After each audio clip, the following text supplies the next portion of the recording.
কালকেই আমরা জিঞ্জার হোটেলে পৌঁছেছিলাম। আজকে এখানে কমপ্লিমেন্টারি ব্রেকফাস্ট সেরে আবার রওনা দেব। এখানে ব্রেকফাস্টের অনেক রকম আইটেম ছিল। Aloo paratha, paneer paratha, onion uttapam, boiled egg, sambar, idlis, chutneys, some chhola sprout, এদিকে আছে toast, brown bread, normal bread,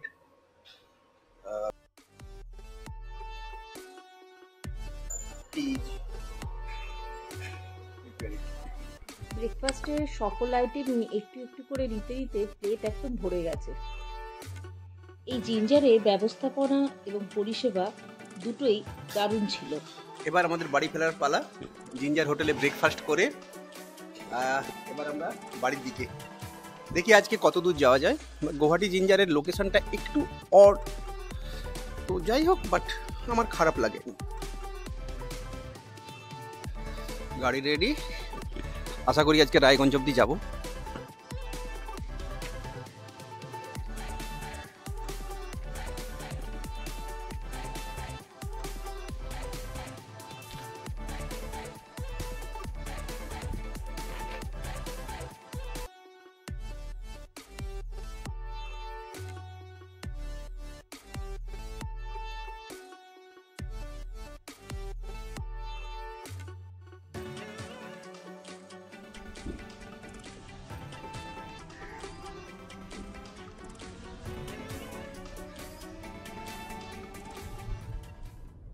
এখন আমরা জিঞ্জার থেকে বেরিয়ে গুয়াহাটি মধ্যে ভিআইপি রোড দিয়ে চলেছি। গুয়াহাটি থেকে ভিআইপি রোড দিয়ে সামনে পাবো জিএস রোড। 6 মাইল মোড় থেকে জিএস রোড ধরবো, তারপর খুব সম্ভবত খানাপাড়া।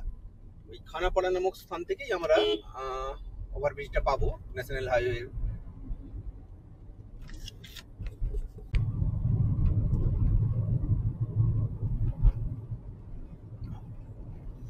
এখান থেকে আমরা সোজা যাবো রঙ্গিয়ার দিকে।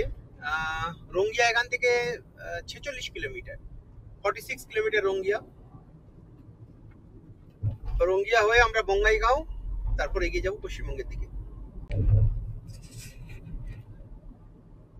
আমরা এখন ব্রহ্মপুত্র নদ ক্রস করছি। আর এটাকে বলা হয় সরাইঘাট ব্রিজ। এই রেল লাইনের সরাইঘাট ব্রিজের নামকরণেই হাওড়া থেকে গুয়াহাটি সুপারফাস্ট সরাইঘাট এক্সপ্রেস চলে। এই সেই সরাইঘাট ব্রিজ, ওপর দিয়ে গাড়ি যাচ্ছে আর নিচে রেল লাইন। এরই নামে সরাইঘাট এক্সপ্রেস।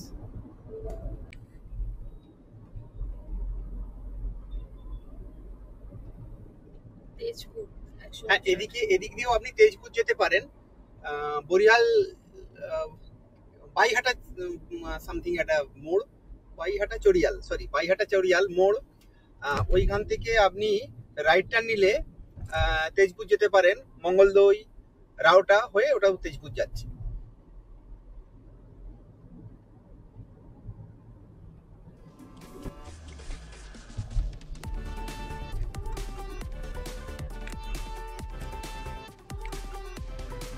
আমরা এখন বাইহাটা চড়িয়ালিতে।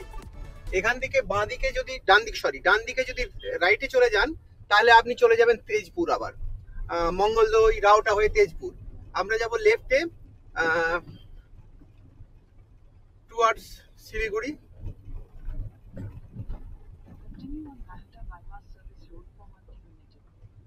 সামনে যে পাঠশালা নামক একটি ছোট্ট জনপদ আছে, তা আমাদের আগে জানা ছিল না, বেসিক্যালি আমার জানা ছিল না। এই জনপদটি, ছোট্ট টাউনটির নাম পাঠশালা, একদম পিওর বাংলার পাঠশালা। আমরা 7:40-এ গুয়াহাটি জিঞ্জার হোটেল ছেড়েছিলাম। এখন বাজে 11:22। আমরা বঙ্গাইগাঁও পৌঁছেছি। তো দূরের কালো ধোঁয়াতে দেখতে পাচ্ছেন বঙ্গাইগাঁও ইন্ডিয়ান অয়েলের রিফাইনারি, তার ব্ল্যাক স্মোকটা উঠছে আকাশে। তো মোটামুটি এই এখন বঙ্গাইগাঁও ওভারব্রিজের কাজ চলছে একটা। এখানটায় কনজেশন খুবই হয় এবং প্রচুর পরিমাণে ট্রাফিক থাকে।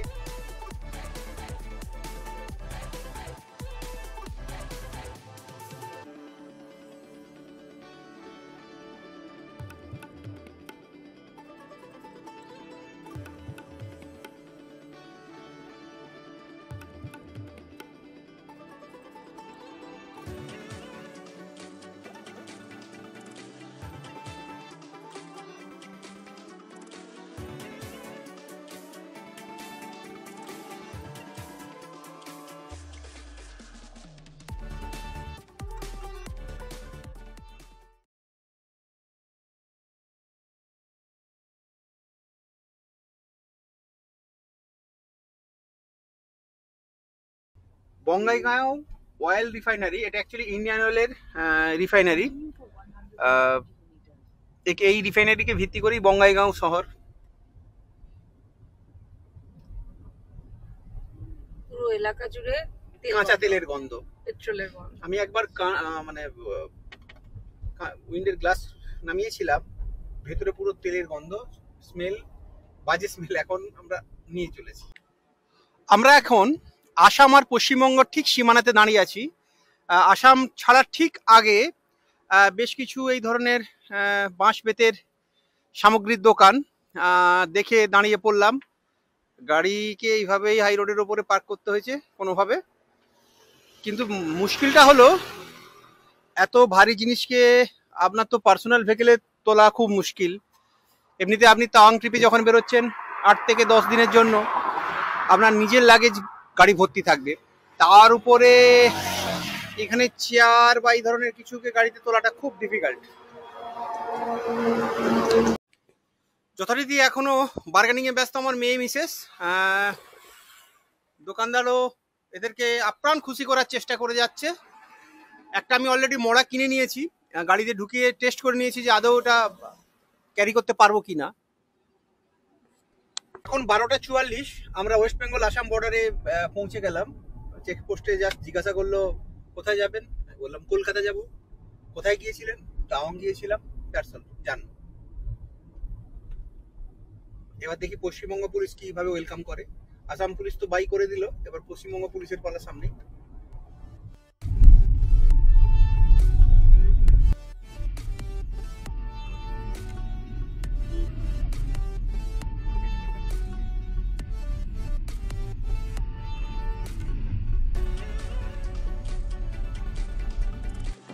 রাতের ডিনারটা আমরা পথেই সেরে নিলাম। জানি না কেমন হবে। এর 3টে বিভাগ আছে। এক হচ্ছে Dana Pani Dhaba, Saffron restaurant, Somraj bar, reception.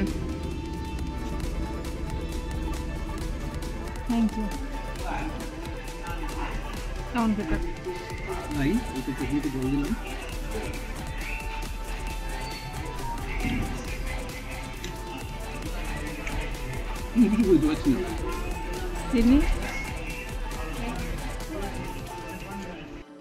আমরা এখন রায়গঞ্জের ওয়েস্ট বেঙ্গল ট্যুরিজমের একটি হোটেলে আছি।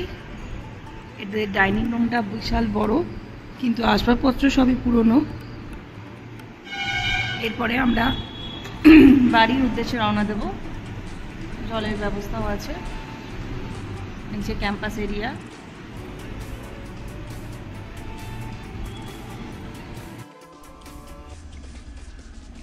আমরা এই বাড়িটা ছেড়ে, রায়গঞ্জের হোটেল ছেড়ে আমরা এবার বাড়ির পথে রওনা দিচ্ছি। জায়গাটা সত্যিই খুব সুন্দর। এই অরুণাচল প্রদেশের সিরিজের প্রথম পর্বেই আপনারা দেখতে পাবেন আমরা রায়গঞ্জে এসে একদিন স্টে করেছিলাম, তারপরে জলদাপাড়া গিয়েছিলাম। শেষের দিনটাও আমরা রায়গঞ্জে কাটিয়ে আবার বাড়ির উদ্দেশ্যে রওনা দিলাম। আজকে 2রা নভেম্বর, আমরা এখন বহরমপুর বাইপাসের সামনে পৌঁছেছি। যদিও national highway authority of India বলেছিল যে লক্ষ্মী পুজো অবধি, কিন্তু অধীর চৌধুরী মহাশয় রিকোয়েস্ট করেছিলেন কালী পুজো অবধি। দেখছি কিন্তু বাইপাস খোলা আছে। তো যাওয়ার সময় গিয়েছি বহরমপুর বাইপাস দিয়ে, এখনো ফেরার সময় বহরমপুর বাইপাস ইউজ করতে পারছি। যদিও পূর্ণরূপে খুলতে হয়তো ডিসেম্বর জানুয়ারি হয়ে যাবে। একদিকের ব্রিজ এখনো ইনকমপ্লিট আছে। তো এটা খুলে যাওয়ার ফলে প্রায় 40 থেকে 45 মিনিট সময় কিন্তু সেভ হচ্ছে, কারণ বহরমপুর শহর আর অতিক্রম করতে হচ্ছে না। কলকাতা থেকে শিলিগুড়ি রুটে আর একটা বাইপাস, এটা হচ্ছে রায়গঞ্জ বাইপাস।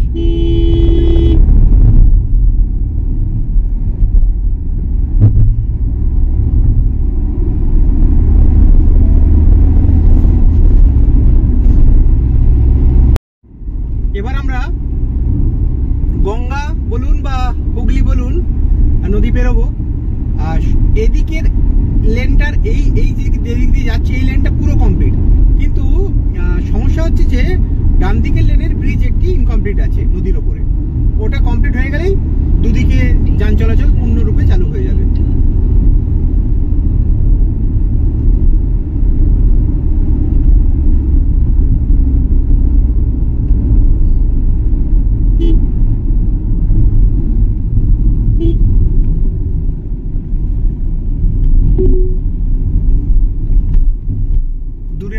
শহর দেখা যাচ্ছে। আর এইদিকের কাজ চলছে। এদিকের কাজটা চলছে, আর হয়তো অল্প কিছুদিন পরেই চালু হয়ে যাবে এদিকে পুরো ব্রিজটা।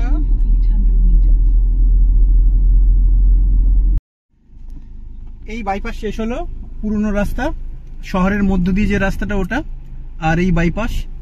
আর আশা করা যায় আর 2 মাসের মধ্যে পূর্ণরূপে চালু হয়ে যাবে। এখন তো ন্যাশনাল হাইওয়ে অথরিটি অফ ইন্ডিয়ার পুজো গিফট হিসাবে খুলে দেওয়া হয়েছে, কিন্তু হয়তো পুজো শেষ হলেই বন্ধ হয়ে যাবে কালী পুজোর পরে, যতক্ষণ না ব্রিজ কমপ্লিট হচ্ছে। এখন পান্থনিবাস, পান্থতীর্থ কৃষ্ণনগর, কলকাতায় আসার পথে বাঁদিকে যেটা পড়ে, তো সেখানে একটা ভেজ থালি নিয়েছি।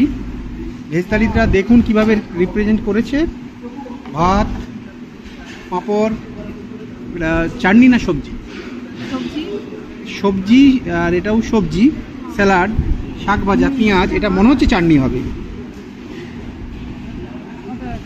মেয়ের জন্য শুধু একটু ভাত নিয়েছি। এই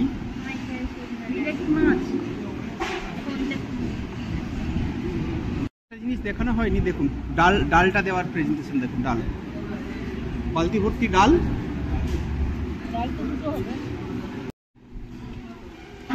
পান্থতীর্থ, চিকেন, কাতলা, ভেজ থালি। শেষ পাতে কৃষ্ণনগরের মিষ্টি দই দিয়ে এবারের অরুণাচল সিরিজটা শেষ করলাম। কৃষ্ণনগর থেকে যে পথে এসেছিলাম ঠিক সে পথেই আবার ফিরলাম। এই রাস্তাটা আমরা আগেই দেখিয়েছি, অরুণাচল প্রদেশের প্রথম পর্বটা প্রয়োজনে দেখে নিতে পারেন। এবারে অরুণাচল সিরিজের গল্প এখানেই শেষ, তাই পরবর্তী ভ্রমণ কাহিনী নিয়ে আবার দেখা হবে। ভালো থাকবেন।